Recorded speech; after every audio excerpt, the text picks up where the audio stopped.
Notre obéissance doit être une obéissance totale et non une obéissance partielle. Non pas une crainte d'esclave, mais d'amour. Une obéissance d'amour. Rappelons-nous ce que notre Seigneur dit dans Jean 14,15. Si vous m'aimez, gardez mes commandements. Notre obéissance doit être motivée par l'amour. Quoique Christ soit le roi des rois et le Seigneur des seigneurs, cependant il devint un esclave pour notre intérêt et fut obéissant même jusqu'à la mort de la croix, parce qu'il a tout donné pour nous. En retour par amour pour lui, je veux lui obéir en chaque chose. Si nous obéissons dans l'amour, nous surpassons toujours ce que nous pouvons faire sous la loi. Nous ne pouvons apprendre l'obéissance de personne d'autre si ce n'est du Seigneur lui-même. Le premier pas est en devenant frères et sœurs de Dieu. Si nous ne devenons pas ses enfants, nous ne pouvons pas apprendre l'obéissance. Ce n'est pas par l'obéissance que nous devenons ses enfants, mais en devenant ses enfants, nous apprenons comment obéir. Lorsqu'un pécheur se répand de son péché et croit au Seigneur Jésus-Christ, il se confie totalement à lui. Alors un miracle se produit en lui. Dieu transplante un nouveau cœur en lui. Je vous donnerai un cœur nouveau.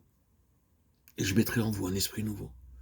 J'ôterai de votre corps le cœur de pierre et je vous donnerai un cœur de chair. Ézéchiel 36, 26.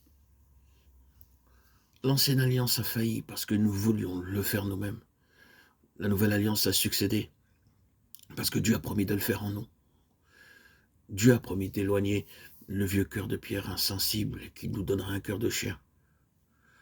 Aussi, il a promis de répandre son esprit en nous et de nous apprendre à garder ses statuts et à marcher en eux. C'est pourquoi il y a la nouvelle naissance. Le vieil homme de désobéissance qui travaillait dans les enfants du monde a disparu. Maintenant, nous sommes devenus participants de l'esprit de Christ, l'esprit d'obéissance. L'obéissance même jusqu'à la mort de la croix. Il attend beaucoup de nous, parce que Dieu a mis cet esprit en nous. Nous ne pouvons pas apprendre l'obéissance à moins que ce miracle ait pris place dans nos vies. Êtes-vous devenu son fils, si cela n'est pas réclamer la promesse de Dieu pour un nouveau cœur et un nouvel esprit?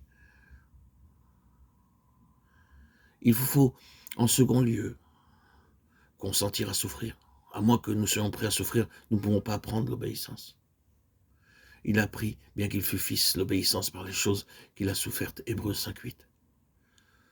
Souffrir n'est pas nécessairement la souffrance physique seule. Les souffrances ne signifient pas se complaire en nous-mêmes, car Christ n'est point complu en lui-même. Il ne s'est point complu en lui-même. Romains 15,3. Si nous voulons nous plaire, nous ne pourrons pas apprendre l'obéissance. Notre devise devrait être non pas plaire à nous-mêmes, mais à Christ.